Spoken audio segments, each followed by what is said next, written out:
Welcome to another Explainer. I am so excited you're here today because, well, we're doing something a little bit different. We are literally opening a time capsule.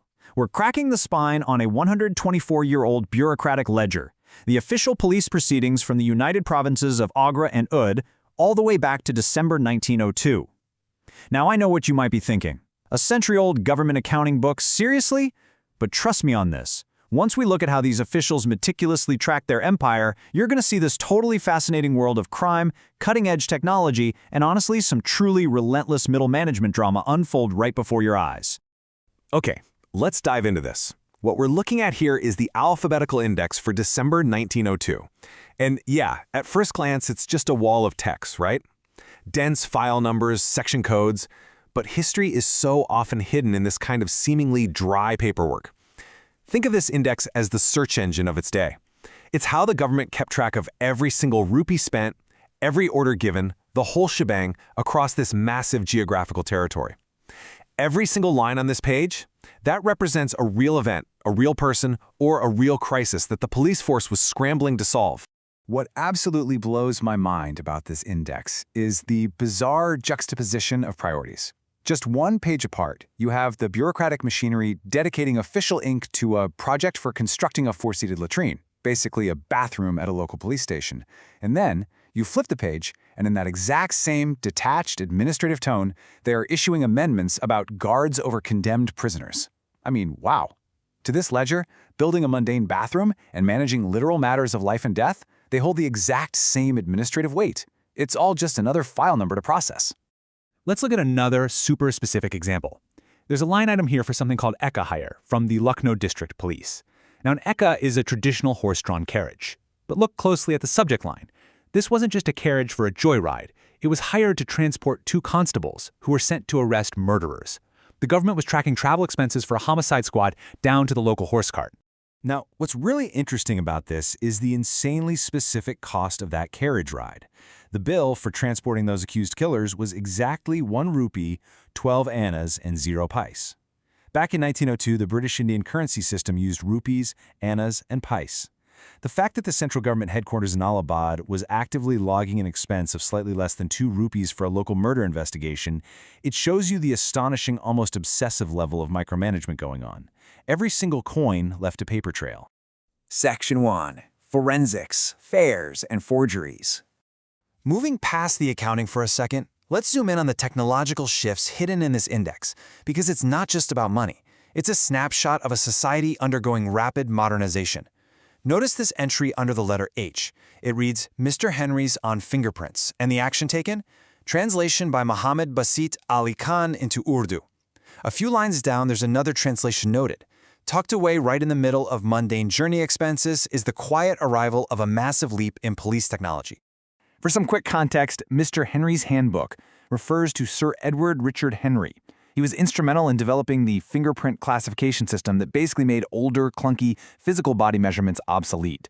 In 1902, fingerprinting was literally the absolute cutting edge of forensic science globally. And here we see the United Provinces Police translating this groundbreaking manual into Urdu. They weren't just reading about it in some office, they were actively rolling this modern tech out to their investigating officers on the ground. It is such a cool anchor to modernity inside these archaic ledgers. And honestly, they desperately needed that cutting-edge tech, because the criminal landscape in 1902 was wild. Just skimming the crime section paints this super vivid picture. We've got arrests in Allahabad for counterfeit coins, multiple cases of dacoity, which is armed banditry or gang robbery, in places like Agra and Budan, and my absolute favorite, a case in Ranipur about a forged currency note worth a whopping 1,000 rupees. That was an unbelievable fortune back then. So the police are dealing with sophisticated forgery rings and armed bandits, all while carefully logging every single carriage fee. Section 2. The Indian Midland Railway. To really grasp the biggest challenge of this era, let's look at the largest single case study in the document. It takes up pages and pages, and it's all centered around infrastructure expansion, specifically the Indian Midland Railway. This is a primary letter from R.H. Brereton, the Inspector General of Police. He's writing to the government secretary, and he is essentially begging for a massive increase to the government railway police force. The railway network was expanding so fast, connecting distant regions, moving valuable goods. But with that rapid expansion came an explosion in a very specific type of headache.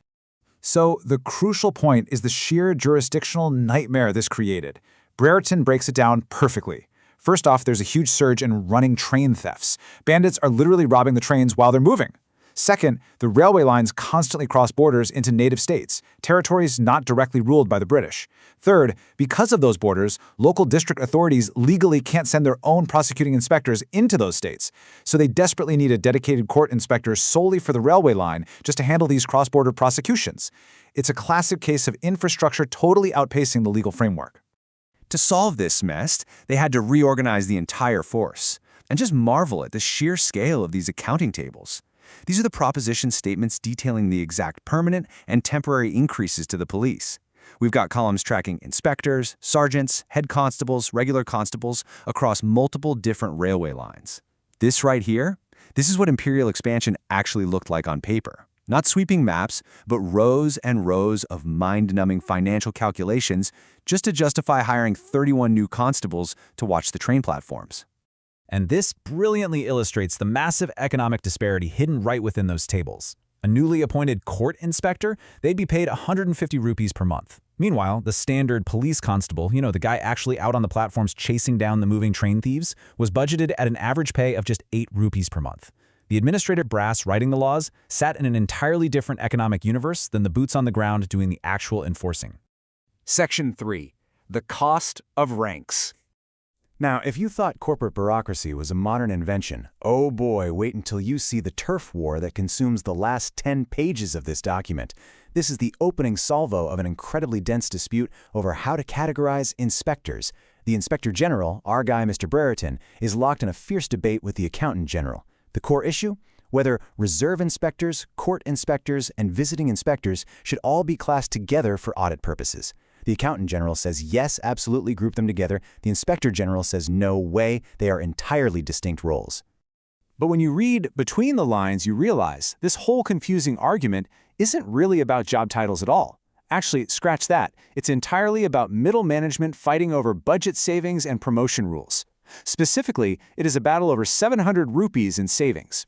The police department wants to absorb this obsolete rank, the old 4th grade of visiting inspectors. By eliminating it, they free up money.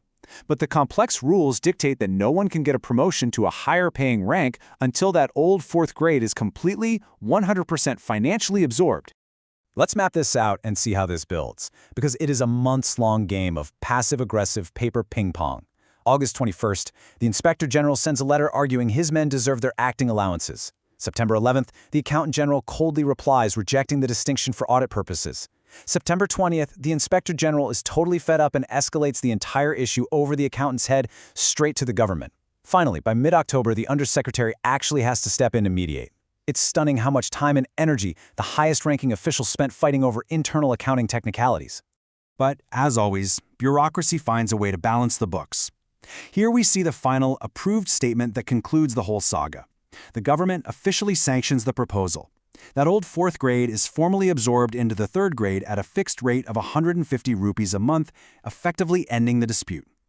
They drop a brand new tabular proposition statement, they stamp it, verify the columns, and file it away in this December 1902 ledger where it literally sat waiting for us to uncover it over a century later. It really makes you step back and think, doesn't it? This 124-year-old ledger, with its wild mix of fingerprinting breakthroughs, train robbers, latrine constructions, and relentless budgetary turf wars, it gives us such a raw, unfiltered look into the priorities of that era. They tracked everything, totally convinced the meticulous paperwork was the key to maintaining order. Today, obviously we don't use dusty ledgers and horse carts. We use digital databases, emails, cloud servers. But that human obsession with tracking, categorizing, and fighting over the smallest details, that hasn't changed one bit. So I'll leave you with this question. What will our modern data trail say about our society's priorities when someone opens them up in 100 years? Thank you so much for joining me to explore this incredible archive. Keep learning, keep questioning, and I'll catch you in the next explainer.